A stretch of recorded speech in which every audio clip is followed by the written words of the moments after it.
وَقُلْ جَاءَ الْحَقُّ، اور آپ یہ فرما دیجئے کہ حق آ گیا، وَزَهَقَ الْبَاطِلُ، اور باطل مٹ گیا، ان الباطل، اور بلا شک و شبہ باطل، کان زہوقا، یقیناً وہ مٹ جانے والی چیز تھی، جاء الحق، سچ آیا، اللہ کی توحید آ گئی، زہق الباطل، اور جھوٹ مٹ گیا، جھوٹ اڑ گیا، باطل کفر اور شرک بھاگ کھڑا ہوا۔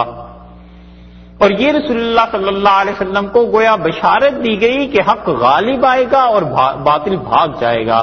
اور اسی لیے رسول اللہ صلی اللہ علیہ وسلم فتح مکہ میں جب آئے ہیں تو حدیث میں آتا ہے کہ آپ نے آ کر وہاں پر جب بتوں کو توڑا ہے اور نکالا ہے تو آپ یہی آیت بار بار پڑھ رہے تھے کہ قل جاء الحق وزهق الباطل، کہ یہ کہ اللہ کی توحید، اللہ کی وحدانیت، اسلام، یہ چیزیں آ گئیں اور باطل جو تھا وہ ٹوٹ گیا، بکھر گیا، ان الباطل کان زہوقا، اور بلا شبہ باطل تو مٹ جانے والی چیز۔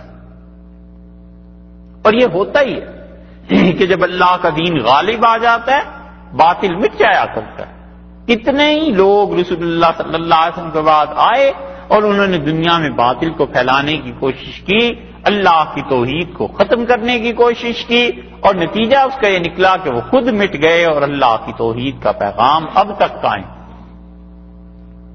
اکبر بادشاہ کے زمانے میں کیسی زبردست چیزیں تھیں، بتوں کی عبادت اور گائے کے ذبیحے پہ پابندی اور کیا کیا چیزیں وہ نہیں کرتے رہے، اور ان گجرات والوں کو چھوڑ کے باقی پورے ہندوستان میں یہ شرک کے غلبے کی کوششیں ہو رہی تھیں۔ گجرات کا استثناء اس لیے کہ گجرات میں سمندر کے کنارے ہے نا، تو محدثین کا آنا جانا ہو گیا۔ شیخ علی متقی رحمت اللہ علیہ بہت بڑے محدث تھے گجرات کے، اور گجرات میں حدیث کا علم سب سے پہلے آیا ہندوستان میں۔ اور کنز الامال کے مصنف جنہوں نے وہ لکھی ہے، ایک علامہ طاہر پٹنی، پتہ نہیں اب بھی پٹن جگہ ہے کوئی گجرات یا نہیں ہے، کوئی گجراتی؟ اچھا آپ گجراتی، او ہاں پاٹن ہے، یہ پٹن تھی کسی زمانے میں۔ یہ جو تھے بہار الانوار ایک کتاب ہے، اس کے مصنف ہیں علامہ طاہر پٹنی رحمت اللہ علیہ۔ یہ لوگ حدیث لے کے آئے تھے یہاں، اور اس زمانے میں جس زمانے میں باقی ہندوستان میں حدیث کا علم نہیں تھا، گجرات والوں کے پاس حدیث کا علم آ گیا تھا، کیونکہ سمندری سفر ہوتے تھے نا، تو اس اعتبار سے محدثین یہاں آتے تھے۔ تو وگرنہ باقی ہندوستان اس میں پورے شرک کے غلبے کے منصوبے تھے، اور اللہ نے ایسے ایسے لوگ پیدا کر دیے کہ باطل مٹ گیا اور حق آ گیا۔ اللہ نے فرمایا ان الباطل کان زہوقا، اور باطل تو ہے ہی بھاگنے والی چیز، یعنی نکل بھاگتا ہے جب حق کا سامنا ہوتا ہے، اچھائی کا سامنا ہوتا ہے، دین کا غلبہ ہوا اور سارا جزیرہ عرب صاف ہو گیا باطل سے۔ وَنُنَزِّلُ مِنَ الْقُرْآنِ، اور ہم نازل کرتے ہیں قرآن کریم کو، ما هو شفاء، اللہ کی یہ کتاب شفا ہے، جس سے انسان کی بیماریاں دور ہوتی ہیں، شفاء انسان کے روگ چنگے ہو جاتے ہیں، ورحمت، اور اللہ کی رحمت ہے یہ، للمومنین، ایمان والوں کے لیے، یعنی ایمان والے جب اسے پڑھتے ہیں قرآن کو تو اللہ کی رحمت نازل ہوتی۔ اسی لیے رسول اللہ صلی اللہ علیہ وسلم نے فرمایا کہ اللہ تعالیٰ اپنے فرشتوں سے پوچھتا ہے کہ کہاں سے آ رہے ہو، اور فرشتے عرض کرتے ہیں اللہ تیرے کچھ بندے قرآن کو پڑھنے اور پڑھانے کے لیے جمع ہوئے تھے، تو اللہ تعالیٰ فرماتے ہیں اچھا پھر کیا ہو رہا تھا، وہ مجھ سے کیا چاہتے تھے؟ وہ کہتے ہیں کہ اللہ وہ تجھ سے بخشش چاہتے تھے اور تیرے عذاب سے پناہ مانگتے تھے، تو اللہ تعالیٰ فرماتے ہیں ہم ان کا ذکر کریں گے ان سے زیادہ اپنی معزز مجلس میں اپنے فرشتوں کے سامنے فخر کرتا ہے اور کہتا ہے میرے بندوں کو دیکھو جو میرا قرآن پڑھنے کے لیے جمع ہوئے ہیں، اور میں نے انہیں وہ چیز دے دی جس کی طلب میں آئے تھے، اور اس چیز سے پناہ دے دی جس سے یہ پناہ مانگتے تھے۔ اس لیے فرمایا ہے کہ قرآن رحمت للمومنین، اس کا پڑھنا یہ جو ہم نے نازل کیا ہے یہ ایمان والوں کے لیے بڑی رحمت کی چیز، اور شفا فرمایا دونوں طرح سے، کہ جو روحانی امراض ہیں ان میں بھی شفا ہے. حسد ہے، بغض ہے، چغلی ہے، غیبت ہے، کیا کیا چیزیں ہیں. اور ان سب کی شفا اللہ نے قرآن کے طریقے پہ رکھی ہے کہ انسان قرآن پڑھتا رہے، غور کرتا رہے اور اپنی بیماریاں بھی دیکھتا رہے، اپنے آپ کو جانچتا رہے اس ترازو پہ، تاکہ کچھ نہ کچھ اصلاح ہو. اور جسمانی چیزوں کی بھی شفا رکھی. یہ موضوع گزر گیا سورہ یونس علیہ السلام میں. وہاں تھا نا کہ قرآن پاک کو لکھنا، اس کے قرآن پاک کے ذریعے سے تعویذ بنانا یہ جائز، اور قرآن پاک کی آیات کو لکھنا، اسے دھو کر پلانا، یہ سب چیزیں جائز ہیں. قرآن پاک کا دم کرنا یہ بھی جائز ہے، اور صحابہ رضی اللہ عنہ کیا کرتے تھے. خود رسول اللہ صلی اللہ علیہ وسلم دم فرماتے تھے، حتیٰ کہ وفات سے پہلے اس سے عائشہ رضی اللہ عنہ کہتی ہیں کہ رسول اللہ صلی اللہ علیہ وسلم کی زندگی بھر یہ بات رہی کہ آپ قرآن پاک کی آخری 3 صورتیں، اور ایک روایت میں آیا کہ 4 صورتیں پڑھتے تھے، قل یا ایھا الکافرون، قل هو اللہ، قل اعوذ برب الفلق اور قل اعوذ برب الناس، اور ان کو پڑھ کے اپنے دونوں ہاتھوں پہ پھونک دیتے تھے. 3 مرتبہ پڑھتے تھے اور 1 یا 3 مرتبہ پھونک دیتے تھے. اور بعض روایات میں آیا کہ 1 مرتبہ پڑھتے تھے، 3 مرتبہ پھونکتے تھے.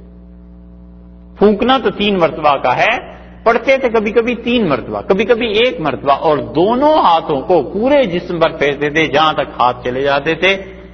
اور وفات جب ہو رہی تھی رسول اللہ صلی اللہ علیہ وسلم کی، تو اس سے پہلی رات کو سے عائشہ رضی اللہ عنہا فرماتی ہیں اتنا ذوف ہو گیا کہ اب صورتیں نہیں پڑھ سکے، تو میں نے پڑھی وہ صورتیں ساری اور رسول اللہ صلی اللہ علیہ وسلم کے ہاتھوں پہ دم کر دی، پھونک دیا، اور آپ کے دونوں ہاتھ میں نے آپ کے جسم پہ پھرا دیے. تو رسول اللہ صلی اللہ علیہ وسلم کے متعلق وہ کہتی ہیں تاکہ ان کے ہاتھوں کی برکت خود ان کے جسم مبارک تک پہنچے، کیونکہ رسول اللہ صلی اللہ علیہ وسلم کے ہاتھوں کا تو کوئی بدل تھا نہیں نا، تو انہوں نے انہی کے ہاتھ ان کے جسم مبارک پر پھیر دیے. اس لیے اللہ نے بتایا یہ قرآن شفا ہے، اس کا پڑھنا اپنے آپ کو اللہ کی پناہ میں دے دینا. لوگ آتے تھے اس سے عائشہ رضی اللہ عنہا کے پاس اور کہتے تھے کہ ہمارے یہاں کوئی بیمار ہو گیا ہے، اور اس سے عائشہ رضی اللہ عنہا یہ صورتیں آخری قرآن کی پڑھتی تھی، پانی پر پھونک دیتی تھی، اور کبھی کبھی اس پانی کو اٹھا کے مریض پہ ڈال دیتی تھی، یعنی اسے شفا ملے اللہ کی کتاب سے، قرآن کے پڑھنے سے. اسی لیے بچوں کو جو نظر لگ جاتی ہے، ایسی چیزیں پیش آ جاتی ہیں، تو قرآن کی جو آخری 2 صورتیں ہیں وہ یا 4 کل جو ہیں ان کو پڑھنا چاہیے، بچوں پہ دم کر دینا چاہیے. یہ کئی جگہ احادیث میں آیا ہے. جن جن روایات میں یہ آیا ہے نا کہ رسول اللہ صلی اللہ علیہ وسلم نے فرمایا تعویذ نہ کرنا یہ شرک کی چیز ہے، اور گلے میں دھاگے لٹکانا، بازو پہ دھاگے باندھنا یہ شرک کی چیز ہے، ان تمام احادیث میں دھاگوں سے اور گلے میں لٹکانے والی چیزوں سے مراد وہ چیزیں ہیں جو عرب اپنے عقیدے کفر اور شرک کی باتیں کیا کرتے. باقی قرآن پاک سے وہ کوئی منع نہیں، اس شرک سے منع کی کہ وہ نہ کرنا جو وہ کرتے تھے. اس لیے اللہ تعالیٰ نے فرمایا ہم نے قرآن کو نازل کیا جس میں شفا ہے اور رحمت ہے ایمان والوں کے لیے، ولا یزید الظالمین، اور ظالموں کے لیے قرآن کوئی اضافہ نہیں کرتا الا خسارہ، گناہگاروں کو نقصان ہی پہنچتا ہے، اس سے ان کا نقصان بڑھ جاتا ہے. یعنی ان کے دل میں شبہے ہوتے ہیں اور شک ہوتے ہیں، اور نتیجہ اس کا یہ نکلتا ہے کہ جتنا جتنا وہ قرآن کو سنتے ہیں ان کا کفر بڑھتا ہے. زمین کی بات ہے کہ زمین میں صلاحیت ہوتی ہے بڑھنے کی، لیکن بیج کون سا ڈالا ہوا ہے؟ اگر بیج ہے اچھی سبزیوں کا تو پھر جتنی بارش ہوگی اس سے سبزی اور پھول اور پھل اچھے ہی پیدا ہوں گے، اور اگر زمین میں بیج ہے کانٹوں کا اور برا ہے کوئی چیز کا بیج تو جتنی بارش ہوگی اتنی برائی میں اضافہ ہوگا. بارش نازل ہوئی قرآن کی، اور جو گندگی کے ڈھیر تھے کفر کے ان سے بو ہی نکلنی اور کیا ہونا. اور جہاں پر پھول تھے اچھے لوگ تھے انہوں نے اس قرآن کو سنا اور ان سے خوشبو دنیا میں پھیلی اور انہوں نے اچھائی دنیا کو سکھائی. اللہ نے فرمایا اس قرآن میں ولا یزید الظالمین الا خسارا، اور مگر ظالم لوگ جو ہیں ان کا تو نقصان اور بڑھ جاتا ہے. شہد اچھی چیز ہے، انسان کھاتے ہیں، صحت ہے اس میں، اور شوگر کا مریض کھائے تو وہ اچھی چیز بھی اس کو ہضم نہیں نہ ہوتی. اگر زیادہ کھا لے تو شوگر میں اضافہ ہو جائے گا، اس کے لیے وہی چیز نقصان دہ ہو جائے گی. تو اللہ کی وحی انہی لوگوں کے لیے اچھی ہوئی جن لوگوں نے اللہ کی توفیق سے، اللہ سے مانگ کے ہدایت چاہی اور صحیح نقطۂ نظر سے اسے پڑھتے سنتے رہے. اور جو آئے ہی رسول اللہ صلی اللہ علیہ وسلم مجلس میں اس لیے تھے کہ کوئی عیب چنیں اور جا کر لوگوں میں شہرت پھیلائیں اس عیب کی، انہیں قرآن سے کچھ فائدہ نہیں ہوا، نقصان اٹھایا. وَإِذَا أَنْعَمْنَا عَلَى الْإِنسَانِ، اور جب ہم انعام کرتے ہیں کسی انسان پہ، أَعْرَضَ، ایک طرف کو ہو جاتا ہے. کسی انسان پہ آرام بھیجتے ہیں، آرزہ ٹلا جاتا ہے، اس کو ایک طرف کو ہو جاتا ہے. یہ پہلے بھی آیت گزری نا کہ جب ہم انسان پر مہربانی اور رحمت کرتے ہیں تو وہ ہمیں بھول جاتا ہے، اور جب پکڑ لیتے ہیں تو پھر وہ کیا کرتا ہے؟ شور مچاتا ہے. اسی حالت کا یہاں ذکر کیا کہ وَإِذَا أَنْعَمْنَا عَلَى الْإِنسَانِ، اور جب کسی انسان پر ہم انعام کرتے ہیں، أَعْرَضَ وَنَأَىٰ بِجَانِبِهِ، تو وہ کیا کرتا ہے؟ پھر ٹلا جاتا ہے اس کو اور اپنا بازو ہٹا دیتا ہے ایک طرف، بھاگنے لگتا ہے. بازو ہٹا دیتا ہے یعنی بندگی سے نکل جاتا ہے، ہماری نافرمانی کرنے لگتا ہے. وَإِذَا مَسَّهُ الشَّرُّ، اور جب اسے کوئی تکلیف پہنچتی ہے، كَانَ يَئُوسًا، پھر وہ کیا کرتا ہے؟ ہم سے امید کو توڑ لیتا ہے. کافر انسان ہے، جب ہم نے مہربانی کی، انعام کیا، احسان کیا تو ہماری نافرمانی میں اور بڑھ گیا. کافر کے پاس پیسے نہیں تھے اس لیے کم نافرمان تھا، جب پیسے آنا شروع ہوئے اور نافرمانی شروع ہو گئی. پہلے عہدہ نہیں تھا اس وقت بھی ظالم، لیکن موقع نہیں ملتا تھا، وہ عہدہ ملا اور ظالم ہو گیا. اور اللہ نے فرمایا وَإِذَا مَسَّهُ الشَّرُّ، اور جب ہم اس سے یہ چیزیں چھین لیں، واپس لے لیں، كَانَ يَئُوسًا، ہم سے بالکل نا امید ہو جاتا ہے، اس کی آس ٹوٹ جاتی ہے. حالانکہ مومن کا یہ حال نہیں ہوتا. مومن کو اللہ دیتا ہے پھر اور دے دیتا ہے، جتنا خدا کا انعام بڑھتا ہے مومن کی بندگی اور بڑھ جاتی. پہلے 16 گھنٹے محنت کرتا تھا، اللہ کو تھوڑا یاد کرتا تھا. اب اللہ تعالی نے اولاد دے دی، رزق میں برکت دے دی، کوئی اور صورت پیدا ہو گئی، 8 گھنٹے بچ گئے، 8 گھنٹے جاب کی، 8 گھنٹے باقی بچ گئے. اب نماز بھی زیادہ پڑھنے لگا، اب اللہ کو یاد بھی زیادہ کرنے لگا. پہلے اتنے وسائل نہیں تھے، وسائل زیادہ ہو گئے، اولاد کمانے کے قابل ہو گئی، استعفیٰ دے گئے، گھر بیٹھ گئے، اللہ کو یاد کریں گے، آخری عمر ہے، خدا کی بندگی میں گزرنی چاہیے. یہ مومن انسان. اور وَإِذَا مَسَّهُ الشَّرُّ كَانَ يَئُوسًا، اللہ نے فرمایا کافر جب اس کی سختی آتی ہے، حالات سخت ہو جاتے ہیں تو ہم سے مایوس ہو جاتا ہے. اور مومن اس کے مقابلے میں حالات کچھ سخت آ گئے تو وہ آدمی اللہ سے پھر بھی مایوس نہیں ہوتا، پھر دعا مانگنے لگتا ہے، پھر اپنا قصور، اپنا اعتراف کرنے لگتا ہے کہ پروردگار میں نے غلطی کی، اللہ مجھ سے نالائقی ہو گئی، اللہ میں نے غلط کام کر دیا، اللہ مجھے معاف کر دے. مومن انسان کی کیفیت اور ہوتی ہے، یہ کافر کی کیفیت بیان کی ہے کہ اس کو دیکھو کیا ہو گیا ہے. جب یہ فرق تم سمجھے اس کا، کافر اور مومن کا، قل، آپ فرما دیجئے، کل یعمل علی شاکلتہ، تم سارے کے سارے عمل کرتے رہو علی شاکلتہ، جو کچھ کے تم لوگوں کی اپنی طبیعت ہے، اپنی ڈیل ڈول ہے، جو حیت اور طریقہ ہے. کل یعمل علی شاکلتہ، ہر کوئی عمل کرے اپنی طبیعت کے مطابق. مومن ہے وہ اپنی ڈگر اور روش پہ چلتا رہے گا، اور کافر ہے تو وہ اپنی ڈگر اور روش پہ چلتا رہے گا. کافر کا معاملہ الگ ہے، اس کو پیسے زیادہ مل جائیں، انعام زیادہ ہو جائے، زیادہ نافرمان ہو گیا، اور پھر انعامات چھن جائیں تو خدا سے مایوس ہو کے بیٹھ گیا.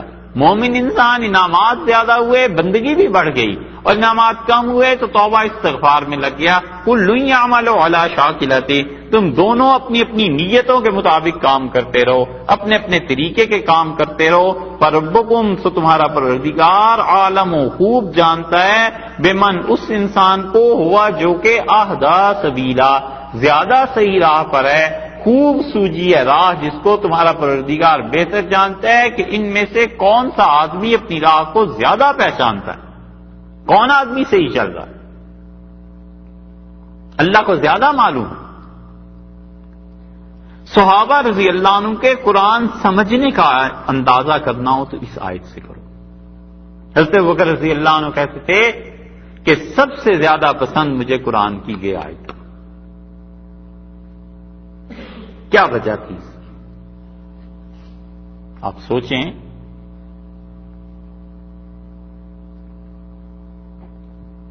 کہ اس میں کون سی ایسی بات ہے کہ حضرت ابوبکر رضی اللہ عنہ کہتے تھے سب سے زیادہ قرآن پاک کی یہ آیت مجھے اچھی لگتی. دیکھ لیں پھر اس آیت کو. اللہ نے فرمایا کل، آپ فرما دیجئے کل یعمل علی شاکلتہ، تم میں سے ہر کوئی اپنے اپنے طریقے کے مطابق کام کرتا رہے. کافر اپنے طریقے کے مطابق کام کر رہا ہے، مومن آدمی اپنے طریقے کے مطابق کام کر رہا ہے، وہ اپنی نیت کے مطابق زندگی گزار رہا ہے یا اپنی نیت کے مطابق زندگی گزار رہا ہے. فربکم اعلم بمن هو اهدی سبیلا، اور تمہارا پروردگار خوب جانتا ہے کون زیادہ صحیح راہ پر ہے، کون ہدایت پر ہے، کس کو اچھا سوجا ہے، اللہ جانتا ہے. حضرت ابوبکر رضی اللہ عنہ نے کہا مجھے سب سے زیادہ اچھی آیت قرآن کی یہ لگتی ہے قرآن پاک میں. اور ان سے پوچھا گیا کہ حضرت کس وجہ سے؟ انہوں نے کہا اللہ نے کہا کل یعمل علی شاکلتہ، ہر کوئی وہ کام کرتا رہے جو اس کی اپنی طبیعت ہے. تو اللہ نے بتا دیا کہ اس کی طبیعت ہمیشہ یہ ہے کہ وہ معاف کرتا رہتا ہے، اور انسان کی طبیعت یہ ہے کہ ہمیشہ گناہ کرتا رہتا ہے. ان کا کل یعمل علی شاکلتہ، وہ اپنی روش کے مطابق کرے، ہم اپنے کام کرتے رہیں. دیکھا کہاں سمجھ پہنچی کہ مطلب اللہ ہم تو نالائکیاں کرتے ہی ہیں اور ہو ہی جاتی ہیں، یہ نہیں ہے کہ کوئی کرنی ہے مگر کہاں جان چھٹتی ہے. اور تیرا طریقہ ہمیشہ معافی کا ہے، تو تیرا کام وہ تو نہ ہٹے، آپ معاف کرتے رہیے، اور ہمارا طریقہ ہم احتیاط بھی کرتے نہیں مگر کچھ نہ کچھ تو کوتاہی ہوتی. یہ سمجھ حضرت ابوبکر رضی اللہ عنہ کی تھی. اس آیت پہ کوئی 100 برس بھی پڑھتا رہے تو شاید سمجھ میں نہ آئے کہ آخر کس وجہ سے انہوں نے کہا یہ سب سے اچھی آیت مجھے قرآن کی لگتی. وَيَسْأَلُونَكَ، اور آپ سے یہ سوال کرتے ہیں.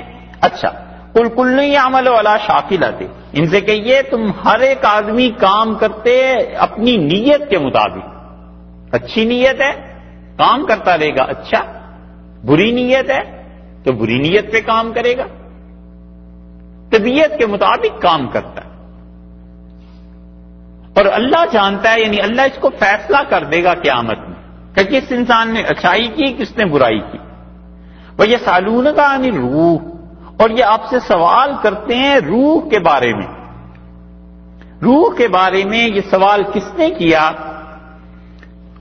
حدیث میں آیا ہے نسائی وغیرہ کی روایات میں کہ کفار مکہ نے، اور یہ گئے مدینہ منورہ میں یہودیوں کے پاس، اور ان مشرکوں نے کہا کہ کوئی ایسی چیز بتاؤ کہ ہم رسول اللہ صلی اللہ علیہ وسلم سے پوچھیں، اس شخص سے جو اپنے آپ کو رسول کہتا ہے اور وہ اس کا جواب نہ دے سکے، پتہ چل جائے کہ رسول ہے یا نہیں.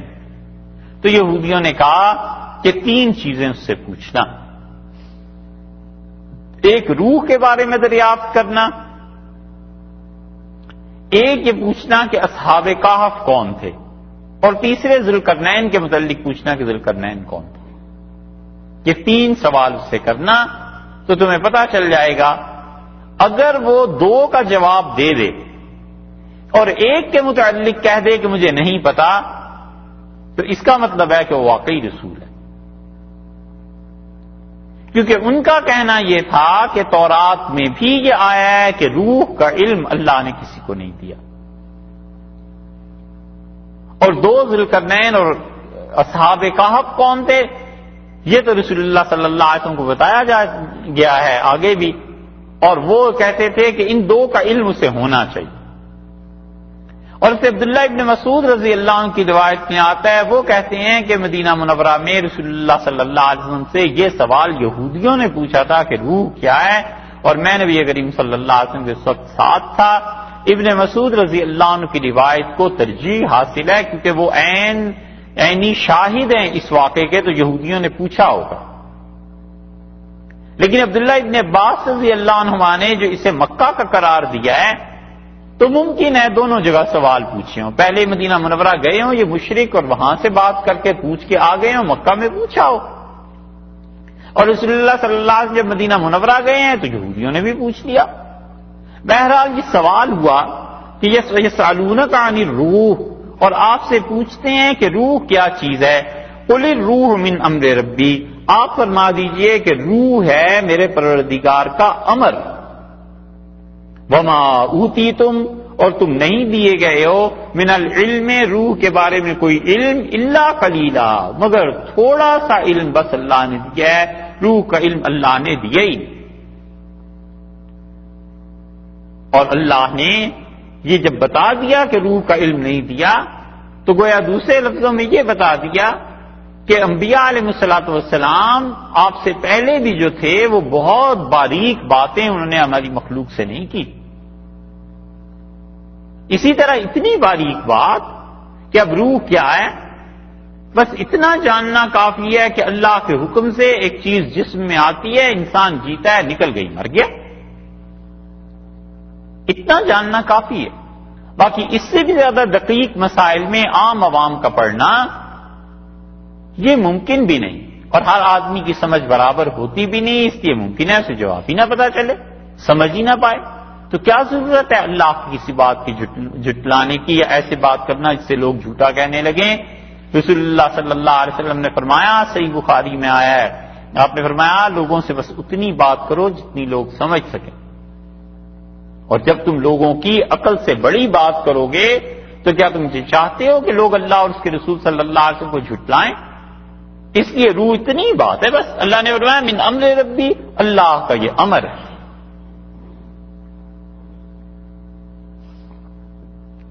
اس روح کے متعلق جتنا کچھ لکھا ہے ہمارے فلاسفہ نے اور متکلمین نے 80 کے قریب تعریفات کی ہیں انہوں نے. ممکن نہیں ہے کہ کوئی آدمی ان ساری چیزوں کو بیان کر سکے. مستقل وہ لکھتے چلے گئے ہیں کہ روح کیا چیز. انسان کے جسم میں بنیادی طور پر 4 چیزیں ہیں. ایک تو جسم ہے، اور اس کا تعلق اللہ کے عالم خلق سے ہے، اللہ نے پیدا کیا، اس کو تخلیق ہے، عالم امر نہیں ہے. اور دنیا کے جتنے مذاہب ہیں تقریباً سب میں روح پر بات کی گئی ہے. یہاں جو ان مشرکین نے پوچھا تھا اور یہودیوں نے، یہ رسول اللہ صلی اللہ علیہ وسلم سے امتحان لینا چاہتے تھے، کوئی استفادہ مقصود نہیں تھا کہ کوئی فائدہ اٹھائیں. تو جب وہ فائدہ اٹھانا نہیں چاہتے تھے اللہ نے بھی ایسے ہی جواب دے دیا. اللہ تعالیٰ نے فرمایا چھوڑو اس بات کو، علم ہی نہیں دیا گیا انسانوں. اور جتنے مذاہب ہیں قدیم سب میں روح پر بحث ہے.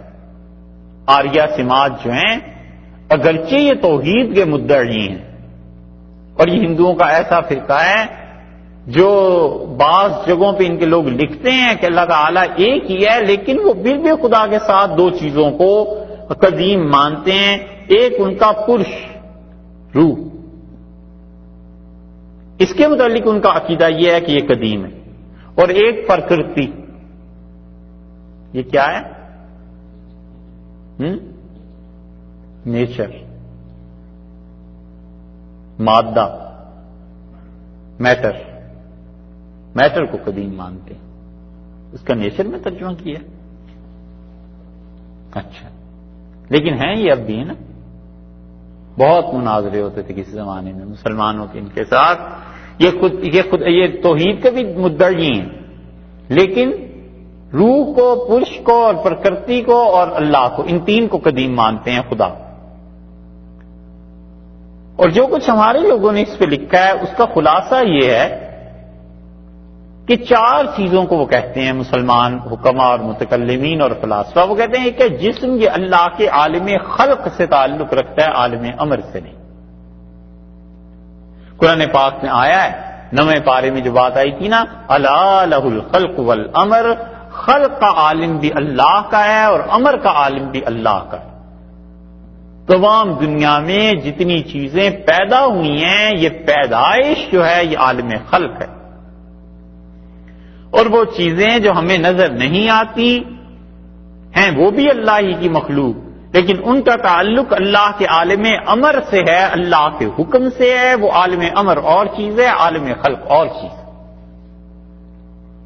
عالم خلق اور امر کی مثال ایسے بھی سمجھ لیجئے جیسے کمپیوٹر ہے، کمپنی نے اسے بنا دیا،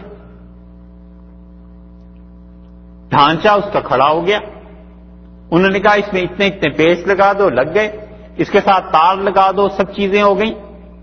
اب ایک اور چیز ہے جو آئے گی تو پھر اس کے سارے کل پرزے کمپیوٹر کے سارے پارٹس کام کرنا شروع کر دیں گے، اور وہ ہے بجلی۔ یہی ہے نا کہ جو ہی اس نے پلگ لگایا، آن کیا اور فوراً کرنٹ آئی اور اس نے شروع کر دیا۔ یہ جو کرنٹ ہے یہ ہے عالم امر، یوں سمجھ لیجیے، اور یہ جو باقی جتنی چیزیں بنی ہیں یہ ہے عالم خلق، اور دونوں الگ الگ ہیں۔ اللہ نے فرمایا الا لہ الخلق والامر، عالم خلق یہ بھی اللہ کا ہے، عالم امر یہ بھی اللہ کا ہے۔ تو امر وہ چیز ہے جو بظاہر ہمیں نظر نہیں آتی، لیکن اللہ نے فرمایا وہ بھی ہماری ہے۔ یہ زمانہ عالم امر میں سے ہے، اور اس عالم امر کی سمجھ انسان کو نہیں دی گئی۔ اسی لیے یہاں فرمایا ہے کہ روح کے متعلق پوچھتے ہیں قل الروح من امر ربی، کہ یہ روح میرے پروردگار کا امر ہے، اور امر انسان کی عقل سے بالا ہے۔ اسی لیے ڈاکٹر انسانی جسم کا ایک ایک بقیہ ادھیڑ لیا ہے انہوں نے، اور ایک ایک رگ ریشہ ان کو پتا ہے کہ انسان کے جسم میں کیا ہے، اور روح کے متعلق کچھ نہیں جانتے۔ عالم خلق تک انسان کی رسائی ہے، عالم امر تک رسائی نہیں ہے۔ عالم امر تک رسائی عالم امر ہی کی ہوتی ہے، روح ہی کی ہوتی ہے، اور روح کا جب تزکیہ ہو جاتا ہے تو پھر عالم امر کے حقائق انسان پر کھلتے ہیں۔ تو ایک تو چیز ہے تخلیق، اللہ کی کریشن ہیں دونوں ہی اگرچہ، لیکن جو چیز ہماری اپنی سمجھ میں آ سکتی ہے وہ یہ جسم ہے انسان کا۔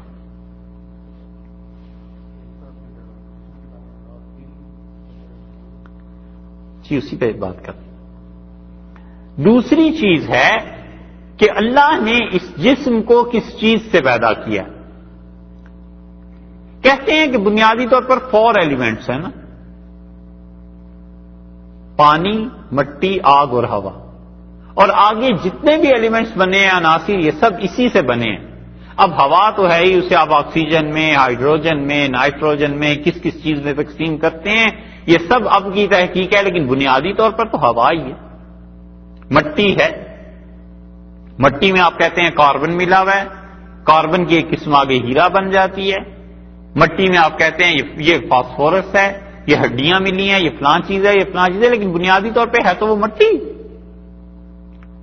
ان چاروں عالم سے ملا کر اللہ نے انسان کا جسم بنایا، ہوا سے، پانی سے، مٹی سے اور آگ سے۔ اور فلاسفہ اور حکماء اسلام کہتے ہیں کہ ان چاروں سے ایک غبار انسان کی طبیعت میں اٹھتا ہے، پیدا ہوتا ہے۔ وہ جو غبار، سٹیم اس سے پیدا ہوتی ہے نا انسان کے جسم میں، اسے کہتے ہیں روح حیوانی یا نفس۔ خود روح اور نفس میں بھی فرق بعض لوگوں نے کیا ہے، لیکن بہت دقیق بحث ہے، بس چھوڑیے اس کو۔ تفتزانی رحمۃ اللہ نے جو کچھ لکھا ہے وہ عرض کر دیتے ہیں، یہ انہی کی تشریح ہے۔ وہ کہتے ہیں وہ ہے انسان کی روح حیوانی یا نفس، جو ان چاروں عناصر کی بھاپ، سٹیم سے پیدا ہوتا ہے، اور یہ انسان کو شر کی طرف لے جاتا ہے۔ مٹی غالب ہوتی ہے تو انسان اس قسم کے گناہ کرتا ہے، ہوا غالب ہوتی ہے تو اس کا دماغ اوپر چڑھتا رہتا ہے، غرور آ جاتا ہے اس میں، آگ غالب ہوتی ہے تو اس کا غصہ زیادہ تیز ہو جاتا ہے، اور پانی غالب ہوتا ہے تو وہ آدمی جھکڑ آندھی بن جاتا ہے، کسی چیز کو برداشت نہیں کرتا کہ اڑا دو، فنا کر دو۔ وہ کہتے ہیں یہ سب روح حیوانی ہے جو انسان کا نفس ہے، اور انسان کے نفس کا مقام وہ کہتے ہیں کہ انسان کا جو سینہ ہے، یہ جو درمیان کی ہڈی ہے سٹرنم، اس کے بالکل نیچے ہے انسان کا نفس یہاں ہوتا ہے۔ تیسری چیز وہ کہتے ہیں انسان کی روح ہے، اور وہ عالم امر سے ہے۔ یہ وہ چیز ہے جو اللہ نے ارشاد فرمائی ہے قل الروح من امر ربی، کہ روح اللہ کا امر ہے۔ اور وہ کہتے ہیں یہ روح جو ہے نا امر ربی، یہ ایک انسان جیسا ہی انسان ہے، بچے میں جو روح آتی ہے تو وہ کہتے ہیں بچے جیسے ہی ایک بچہ ہے اور وہ آ کر اس بچے میں سما جاتا ہے، ایسے ہی جیسے آگ کوئلے میں سما جاتی ہے، جیسے نمی پودے میں سما جاتی ہے، جیسے خوشبو پھول میں رچ بس جاتی ہے، اسی طرح وہ جسم آتا ہے اور وہ جسم آ کر بچے میں شامل ہو جاتا ہے. یہی ہے وہ روح. اور یہ روح ہوتی ہے پاک، اللہ کا امر ہوتا ہے، نیکی، تقوی، عبادت، خدا کی فرما برداری، یہ سب چیزیں اس روح کی صفات میں ہیں. اور یہ اور نفس آپس میں لڑتے ہیں، کبھی نفس کا غلبہ ہو جاتا ہے روح حیوانی کا تو گناہ میں چلا جاتا ہے، کبھی اس روح کا غلبہ ہو جاتا ہے تو انسان اچھائی کی طرف چلا جاتا ہے. ان کی کشمکش جاری رہتی ہے یہاں تک کہ تزکیہ ہو جائے تو روح حیوانی یہ اس روح ربی کے تحت آ جاتی ہے اور وہ اپنے کام چھوڑ دیتی ہے، گناہ ترک کر دیتی ہے. 4 چیزیں ہو گئی. 3 تخلیق عالم خلق سے، اور روح حیوانی یا نفس، اور یہ روح جو امر ربی. بس یہ 3 ہی. بعض لوگوں نے نفس کو چوتھی چیز الگ سے شمار کیا ہے، وہ اور مشکل بحث ہے، چھوڑیے اس کو. بس وہ کہتے ہیں کہ یہ 3 یا 4 چیزیں کل انسان کی حقیقت اور حیثیت اتنی ہے، اور اسی روح حیوانی کا انسان کے ساتھ اتصال رہتا ہے، ملی جلی رہتی ہے، تو یہ ہے عالم بیداری. کہ بیداری میں روح حیوانی انسان میں ہے، سنتا، دیکھتا، جاگتا، چلتا پھرتا ہے، اور اس کا وقتی طور پہ انسان سے کٹاؤ ہوتا ہے، انقطاع ہو جاتا ہے. عارضی طور پر یہ ہے نیند، کہ جب نیند آتی ہے تو وقتی طور پہ یہ روح سے کٹ جاتی ہے، اور پھر انسان کی روح جو امر ربی ہے وہ بھی آزاد ہو جاتی ہے، اور وہ پھر گھومتی ہے. وہ پھر اپنی اپنی بساط کی حد تک ہے کہ وہ اللہ کے عرش تک پہنچے، جنت تک پہنچے، جہنم تک پہنچے. وہ جو چیزیں دیکھتی ہے پھر لے کے آتی ہے، اور اس انسان کو آتے ہیں ایسے اچھے خواب. اور اسی کو صوفیہ اس سے تعبیر کرتے ہیں کہ مراقبات میں بھی کبھی کبھی روح، بعض صوفیہ کے مراقبات ہوتے ہیں کہ وہ انسانی روح جو ہے وہ وقتی طور پر کسی جگہ پہ چلی جاتی ہے اور وہاں سے وہ خبر لا کے دیتی ہے کہ فلاں چیز کا فیصلہ اللہ کے ہاں ہو گیا. اور جب موت آتی ہے تو یہ روح حیوانی جو ہے نا یہ انسان سے مکمل طور پہ جدا ہو جاتی ہے. تو روح حیوانی یا نفس انسان کے ساتھ تھا، زندگی تھی، اور روح امر ربی بھی آ گیا. اور یہ جب بیدار ہوتی ہے روح حیوانی تو بیداری ہے، جب ذرا سی فاصلے پہ ہو جاتی ہے، کٹاؤ ہو جاتا ہے تو یہ عالم نیند ہے. اور مکمل طور پہ کٹاؤ ہو جائے، انقطاع ہو جائے، مکمل طور پہ ایک دوسرے سے الگ ہو جائیں تو یہ ہے وہ چیز جسے کہتے ہیں موت. اور اس پہ روح جو ہے امر ربی وہ واپس چلی جاتی ہے. اور اس روح امر ربی کو اللہ تعالیٰ وہاں ایک نیا لباس پہنا دیتے ہیں، اور اللہ اس روح کو رکھتا ہے وہاں پہ جنت میں، اور اللہ تعالیٰ اس روح کے ساتھ یا کہ پھر جہنم میں ہوتی ہے. یہ ایک مستقل الگ بحث ہے کہ پھر عذاب کس پہ ہوتا ہے. لیکن اتنے اس بات کے قائل ہیں کہ وہ کہتے ہیں اس روح کا اس میت کے ساتھ اتنا تعلق رہتا ہی ہے جتنا سورج کا تعلق زمین کے ساتھ ہے، کہ اسی کے اثر سے اس جسم انسانی میں جو مر گیا تھا زندگی پیدا ہو جاتی ہے. پھر اسے عذاب قبر دیا جاتا ہے، یہ قبر کا ثواب، لذت اور لطف اور مزہ جنت کا وہ بتایا جاتا ہے. یہ ہے چیز، اور تفصیلات اس کی بہت سی لکھی ہیں کتاب الروح میں ابن قیم رحمۃ اللہ علیہ نے. اور انسان کی روح ہے اس کی پاکیزگی ہے، اور جتنی روح پاک ہو جاتی ہے اتنا وہ اللہ کے عالم امر کو محسوس کرنے لگتی ہے. یہاں تک کہ روح جب بالکلیہ تقریباً پاک ہو جاتی ہے تو اس انسان کو اپنی زندگی کے لیے جنت کے کھانے، جنت کی ہوائیں، یہ چیزیں دنیا میں ہی نظر آنے لگتی ہیں، محسوس کرنے لگتا ہے. اس لیے اگر آپ اسے کہیں بہتر سے بہتر کھانا بھی کھاؤ تو بس 2-4 لقمے لے لے گا، اس سے زیادہ وہ کھا ہی نہیں سکتا. کیونکہ اس کا تعلق اس روح کا عالم امر سے ہو جاتا ہے، وہ ادھر سے جی رہا ہوتا ہے، ظاہر کی غذا کی اسے ضرورت بھی پیش نہیں آتی، یہ چیز ہو جاتی۔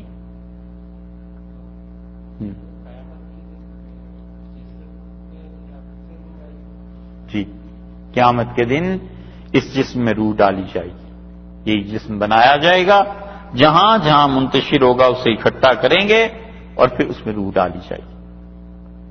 اس لیے یہاں پر فرمایا کہ قل الروح من امر ربی، کہ یہ کہ روح میرے پروردگار کا امر ہے، وما اوتیتم من العلم الا قلیلا، اور تمہیں علم نہیں دیا گیا مگر بہت تھوڑا سا۔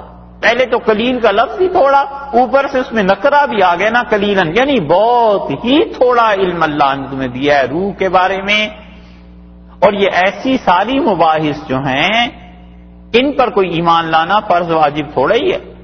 کوئی آدمی کہتا ہے جی نہیں روح حیوانی کوئی چیز ہوتی ہی نہیں، تو کون سی بڑی بات ہے، بس ٹھیک ہے نہیں ہوتی، چلو بھائی تم اسی پہ خوش رہو۔ تو اس لیے بہت سی چیزیں ایسی ہیں جو متکلمین کی، فلاسفہ کی، حکما کی اپنی مباحث ہیں، تو اس میں کسی انسان کے تکفیر، ایمان اور کفر، کیا مومن اور فاسق و فاجر ہونے کا بھی فتویٰ نہیں دیا جا سکتا۔ اس لیے آدمی جتنی چیزوں بھی کتابوں میں پڑھتا ہے نا، اس کو اچھی طرح سوچ لینا چاہیے کہ یہ مباحث، یہ بحث، یہ ڈیٹیل بہت بعد کی چیزیں ہیں، اس سے مسلمان کے اسلام پر کوئی چیز ڈیپینڈ نہیں کرتی۔ وہ جتنی چیزیں تھیں جو کفر اور اسلام کی تھیں، نبی کریم صلی اللہ علیہ وسلم نے ویسے ہی بیان فرمایا۔ اور روح کا علم کسی کو دیا گیا یا نہیں دیا گیا؟ یقیناً رسول اللہ صلی اللہ علیہ وسلم کو دیا گیا۔ جو بعض روایات میں ہے کہ نبی کریم صلی اللہ علیہ وسلم کو روح کا علم نہیں دیا گیا، وہ اس درجے کی نہیں ہے جو باقی روایات کا مقابلہ کر سکیں، لیکن اس علم کی ضرورت نہیں تھی لوگوں کو، کیا رسول اللہ صلی اللہ علیہ وسلم اس میں سے بیان کرتے؟ یہ اور لمبی بحث، اس لیے اگر اس کی تفصیل کچھ دیکھنی ہو تو ابن قیم رحمۃ اللہ علیہ نے کتاب الروح جو لکھی ہے نا، اسے دیکھنا چاہیے، اور امام غزالی رحمۃ اللہ علیہ نے بھی روح پر بحث کی ہے، اور اسی طرح رازی رحمۃ اللہ علیہ نے بھی روح پہ بحث کی اپنی کتابوں میں۔ غزالی نے یہ بحث کیا احیاء علوم الدین میں، وہ بھی اچھی چیز۔ اور نفس، انسان کی روح حیوانی، یہ ہے جو خراب کرتا ہے، اور شیطان کا تعلق اسی سے ہوتا ہے۔ اور کبھی کبھی شیطان اتنا گمراہ نہیں کرتا جتنا انسان کا اپنا نفس اسے گمراہ کرتا ہے۔ کہتے ہیں نا رمضان میں شیطان قید کر دیا جاتا ہے، تو پھر گناہ کیسے ہوتے ہیں؟ تو شیطان تو قید یقیناً ہو جاتا ہے، نفس تو انسان کا قید نہیں نہ ہوتا، وہ گناہ کی ترغیب دیتا ہے۔ یہ چیزیں اس لیے اللہ تعالی نے فرمایا ہے کہ کہہ دیجئے روح میرے رب کا امر ہے، اور عالم امر اللہ کا یہ کسی کی سمجھ میں آنے والی چیز نہیں ہے۔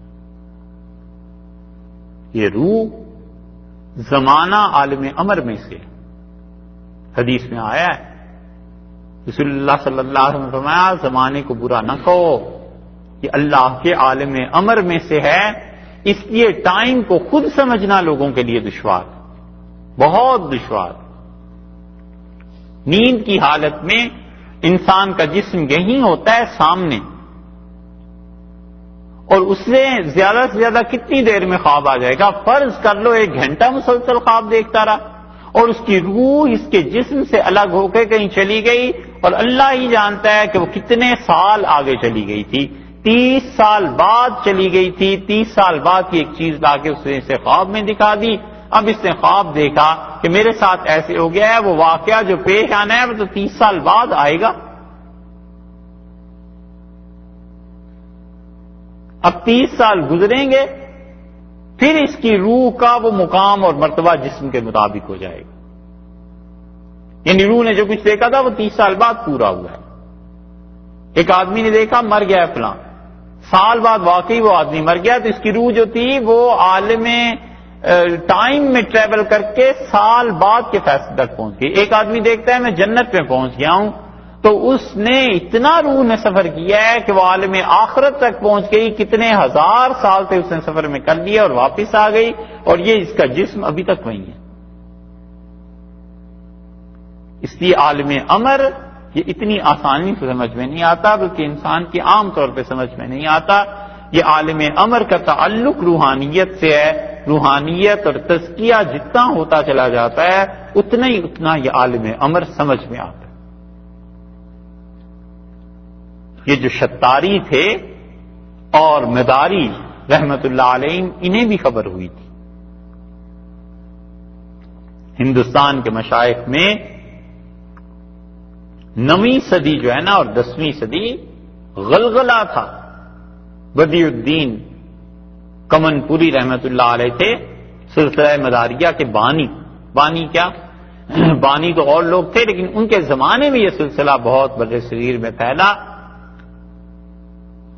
اور وہ لوگ عالم امر پہ بحث کرتے تھے۔ شتاری سلسلے کے جو مشائخ تھے یہ عالم امر پر بحث کرتے تھے، اور اس زمانے میں چشتیہ سلسلے سے جس نے چارج لیا ہے، گویا آپ اپنے لفظوں میں یہ کہیے کہ جس نے سنبھالا ہے پورے بر صغیر کو، اور علمی قیادت اور برتری، اور اس کے ساتھ ساتھ وحدت الوجود اور اس کا فلسفہ، اور بڑے بڑے مشائخ جہاں سے بیعت ہو گئے تھے جا کے، یہ شتاریہ سلسلہ تھا اور مداریہ سلسلہ تھا رحمت اللہ علیہ۔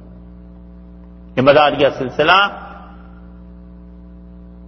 9ویں صدی میں اور 10ویں صدی میں رہا ہے۔ اس کے بعد لوگ آہستہ آہستہ پھر خراب ہوتے گئے ہیں۔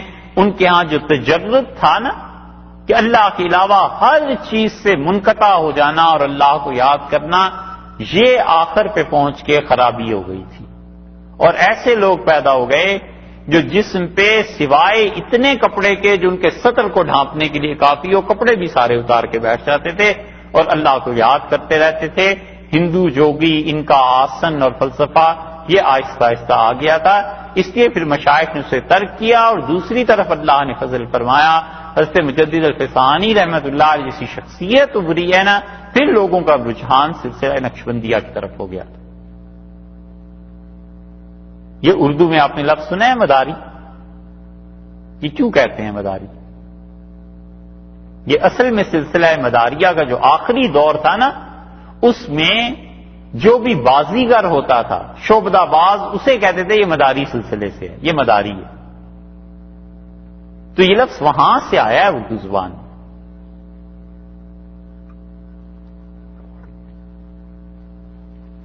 عجیب بات ہے، بس مطلب ایسے عجیب ہے کہ آپ مداری نہیں سمجھے کہ مداری کیوں کہتے ہیں۔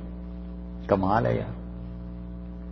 اور یہ افسوسناک بات بھی ہے، اس کا مطلب ہے کہ آپ حضرات کیا میرے سمیت ہی ہم سب اپنی تاریخ سے ناواقف، ہمیں پتہ ہی نہیں کہ ہندوستان کی تاریخ میں کتنے بڑے بڑے لوگ آئے تھے۔ یہ مداری جو کہتے ہیں یہ کیوں ہے؟ تماشا دکھا کر مداری گیا، اقبال نے ایک جگہ کہا ہے نا، انہی کے ساقی نامے کا وہ ایک مصرع ہے۔ اس لیے بھائی پڑھنا چاہیے، یہ سب چیزیں ہم سے کہیں زیادہ ہندوستان میں، ہمارے پاس وہ کتابیں نہیں ہیں، وہ کتب خانے بھی نہیں ہیں۔ یہ اب تک ہندوستان میں کتابیں ہیں، کتب خانے ہیں، اور وہاں پہ ابھی بھی ذخائر موجود ہیں۔ ان کتابوں کو اگر آپ پڑھیں گے تو پھر آپ کو اندازہ ہوگا کہ کیسے کیسے بڑے مشائخ تھے اور ان کے سلسلے کتنے بڑے بڑے تھے، اور انہوں نے کیا کیا مسلمانوں کو، اسلام کو بچانے کے لیے کیا کیا قربانیاں دی۔ تو جو مداریہ سلسلے کے مشائخ تھے رحمہم اللہ اور شتاریہ سلسلے کے رحمہم اللہ، ان لوگوں نے وحدت الوجود کے فلسفے پر جو بحث کی ہے اس میں روح اور یہ چیزیں آئی ہیں، اور اس کے مقابلے میں حضرت مجدد رحمت اللہ علیہ جب آئے ہیں تو وحدت شہود انہوں نے بھی اسی ڈنکے کی چوٹ پہ پیش کیا ہے، اور انہوں نے بتایا کہ ان چیزوں میں کیا فرق ہے۔ اللہ تعالیٰ نے فرمایا کہ آپ سے روح کے بارے میں دریافت کرتے ہیں، کہیے کہ روح میرے پروردگار کا امر ہے، وما اوتیتم من العلم الا قلیلا، اور تمہیں روح کے بارے میں بہت تھوڑا علم دیا گیا۔ ولئن شئنا، اور اگر ہم چاہیں، لنذهبن، تو ہم ضرور لے جائیں، بالذی اس چیز کو اوحینا الیک جو ہم نے آپ کی طرف وحی کی ہے. اگر ہم چاہیں تو لے جائیں جو چیز آپ کو وحی کی گئی ہے، یعنی اگر ہم چاہیں تو اس قرآن کو واپس لے جائیں. اللہ تعالی نے روح کے بعد اپنی قدرت کا ذکر فرمایا کہ یہ قرآن، یہ اللہ کا کلام، اللہ کی صفات میں سے ہے نا، اور عالم امر، یہ روح، یہ چیزیں، یہ بھی خدا تعالی کی طرف سے ہیں. ہماری قدرت اتنی ہے کہ اگر ہم چاہیں تو اس قرآن کو واپس لے جائیں. ثم لا تجد لک بہ علینا وکیلا، ثم پھر اس کے بعد جب یہ حادثہ اگر ہو جائے، لا تجدو آپ نہیں پائیں گے، لکا اپنے لیے، بہی اس چیز کے ساتھ، علینا ہمارے لیے، وکیلا کوئی بھی ذمہ لینے والا. پھر آپ کو کوئی نہیں ملے گا کہ کوئی بھی آدمی، کوئی بھی شخصیت اس کی ذمہ دار بن جائے اور ہمارے سامنے دعویٰ ہو جائے اور ہم پر یہ جبر ہو جائے کہ ہم اس کلام کو دوبارہ جاری کر دیں. کوئی نہیں ہمیں روک سکتا، کوئی نہیں ہم سے اس نعمت عظمیٰ کو لے سکتا. اگر ہم چاہیں تو جو وحی بھیج رہے ہیں ہم اسے ہی ختم کر دیں. الا رحمۃ من ربک، یہ قرآن تو خالص مہربانی ہے تیرے پروردگار کی. یہ قرآن اللہ کا فضل ہے، یہ وحی اللہ کی رحمت ہے جو انسانوں کے لیے جاری ہے. ان فضلہ، اور اللہ کا فضل، کان علیک کبیرہ، آپ پر بہت بڑا ہے. رسول اللہ صلی اللہ علیہ وسلم کی شان میں جو قرآن پاک میں آیات ہیں ان میں سے ایک آیت یہ بھی ہے، اللہ نے فرمایا ان فضلہ کان علیک کبیرہ، اور اللہ کی بخشش آپ پر بہت بڑی ہے. اللہ کا فضل بہت بڑا ہے، اور رسول اللہ صلی اللہ علیہ وسلم پہ اللہ کا فضل ہمیشہ شامل حال رہا ہے. آپ زندگی میں دیکھ لیں اللہ نے غلبہ دیا، وفات کے بعد امت کو دیکھ لیں اللہ نے غلبہ دیا. ہر دور میں لوگ حضور اقدس صلی اللہ علیہ وسلم پہ صلاۃ و سلام پیش کرتے ہیں. ہر دور میں ہزاروں کروڑوں نہیں، لاکھوں کروڑوں نہیں، اربوں مسلمان رسول اللہ صلی اللہ علیہ وسلم کے لیے اللہ سے دعا مانگتے ہیں، اللہ تعالیٰ سے درخواست کرتے ہیں. اسی طرح قیامت میں اللہ کی مخلوق ان کی وجہ سے نجات پائے گی، ان کی شفاعت اللہ کے ہاں قبول ہوگی. ان فضلہ کان علیک کبیرہ، اللہ کا فضل آپ پہ بہت زیادہ ہے. یعنی جتنی بڑی نبوت، یہ دوسری تفسیر ہے، جتنی بڑی نبوت، جتنی بڑی آپ کی امت اور جتنا وسیع آپ کی نبوت کا دائرہ ہے، اتنا آج تک کسی کا نہیں. اس لیے کہ رسول اللہ صلی اللہ علیہ وسلم ساری دنیا کے لیے آخری رسول بنا کے بھیجے گئے، اور قیامت تک آنے والے جتنے بھی لوگ ہیں، چاہے وہ کافر ہیں چاہے وہ مسلمان ہیں، ہر ایک کو ہدایت رسول اللہ صلی اللہ علیہ وسلم کی وحی سے ملے گی. اب کوئی اور وحی کا ذریعہ، اس کے علاوہ کوئی اور وحی ہے نہیں. جب اللہ نے اتنا فضل آپ پر فرمایا ہے اور وحی نازل کی ہے، اور اگر اللہ چاہے تو اسے واپس لے لے، مگر کیوں نہیں لے رہا؟ اللہ کی رحمت ہے. تو آپ دیکھیں یہ اتنی بڑی چیز ہے. قل آپ فرمائیے لا الا ان اجتمعت الانس والجن، اگر جمع ہو جائیں انسان اور جنات، الا اس بات پر کہ ان یاتو وہ لے آئیں گے بمثل ھذا القرآن، اس قرآن جیسا کوئی اور قرآن بنا کر لے آئیں، لا یاتونا نہیں لا سکیں گے بمثل ہی قرآن جیسی کوئی کتاب، ولو کانا اگرچہ ہو جائیں بعضهم لبعض، ان میں سے ایک دوسرے کے لیے ظہیرا مددگار بن جائیں. یہ جن اور انسان ایک دوسرے کی مدد کرنے لگ جائیں، اور دنیا کے جتنے اسباب اور وسائل ہیں ان کے قبضے میں، یہ سب جمع کر لائیں تو اس قرآن جیسا قرآن نہیں بنا سکتے. اللہ نے فرمایا اتنا فضل ہم نے آپ پہ کیا. ایک سیدھی سادی بات ہے بھائی، یہ آیت اب تیسری مرتبہ آ گئی، چوتھی مرتبہ. پہلے آئی تھی سورہ بقرہ میں، پھر سورہ النساء میں، پھر سورہ یونس میں، آج پھر چوتھی مرتبہ آ گئی سورہ بنی اسرائیل میں. اللہ نے چیلنج دیا اور فرمایا ایک اس جیسا قرآن لے آؤ. ہم کہتے ہیں بڑی سادی سی بات ہے، ایک بچے کو تم دنیا میں رکھو اور 40 سال تک وہ کہیں نہ پڑھے پڑھائے، اور زندگی کے 41ویں سال میں وہ خود اپنی زبان میں اتنا اچھا کلام کرنے لگے، چلو یہی کر لو. نہیں ہو سکتا. آج تک دنیا میں نہیں ہوا. کہ جو بچہ نہ پڑھا ہوا ہو وہ اتنا زبردست کلام. اسی لیے سعدی نے رسول اللہ صلی اللہ علیہ وسلم کی تعریف میں بڑی اچھی ایک بات انہوں نے کی ہے ایک نعت میں. وہ کہتے ہیں یتیمے کے ناکردہ قرآن درست، وہ یتیم بچہ جسے لکھنا پڑھنا نہیں آتا تھا، کتب خانہ چند ملت بے شست، کتنی قوموں کے کتب خانے اس یتیم بچے کی وجہ سے ختم ہو کر رہ گئے، کتنی قوموں کے قانون دستور اور آئین ان کے ملکوں کے اس نبی صلی اللہ علیہ وسلم کی تعلیم نے ختم کر دیے، مٹا دیے. یعنی انہیں انسانیت کی راہ سکھائی، اللہ کی راہ بتا دی. قرآن صرف یہی نہیں ہے کہ عربیت کے اعتبار سے، قرآن اپنی پیشن گوئیوں کے اعتبار سے، قرآن نے اس زمانے میں وہ باتیں کی تھیں جو صدیوں کے بعد پوری ہوئی ہیں. کوئی سوچ بھی نہیں سکتا تھا، تصور سے بھی بالا تھی یہ بات کہ کسی زمانے میں عیسائی غالب آئیں گے اور ایرانی پٹ جائیں گے. ایرانیوں کو جب فتح ہو رہی تھی تو اللہ نے فرمایا کہ روم والے غالب آئیں گے اور چند سال کے عرصے میں تم دیکھو گے یہ دنیا پلٹ جائے گی اور روم والے غالب آ جائیں گے اور ایرانی شکست کھا جائیں گے. اللہ نے اتنی بڑی پیشن گوئی کر دی تھی، یہ کوئی نہیں کر سکتا تھا. ہم کہتے ہیں قرآن جیسی آج کوئی کتاب لکھتا ہے وہ پیشن گوئی ایسی کرے کہ اتنے سال میں یہ واقعہ پیش ہونے والا ہے. ناممکنات کی چیزیں تھیں. اسی طرح اس قرآن سے جو لوگوں کو ہدایت ملی ہے، اس قرآن کو سن کے جو لوگ رونے لگتے ہیں، لکھو کوئی ایسی کتاب جسے سن کے جس انسان کے دل میں ذرا بھی خدا کا خوف ہے یا اسے سمجھ آتی ہے ایسے رونے لگے. اس قرآن ہی کی چیز ہے کہ اس کو سن کے لوگوں کے دل پھٹ جاتے تھے اور مر جاتے. صحابہ رضی اللہ عنہ میں ایسے واقعات مل جائیں گے. ایک صحابی رضی اللہ عنہ صبح کی نماز پڑھائی انہوں نے اور انہوں نے قرآن پاک کی ایک سورت پڑھی اور گر گئے اور طبیب نے آ کے دیکھا، انہوں نے کہا اس کا دل پھٹ گیا اس آدمی کا. تو اتنے انوار، اتنی برکتیں، کون سی اب ایسی کتاب ہے؟ اس لیے صرف یہی نہیں ہے کہ عربی میں عبارتیں لکھ کے اسے جوڑ کر لے آئیں کہ یہ قرآن کا بدل آ گیا ہے. ہم کہتے ہیں ایسی کتاب لاؤ نا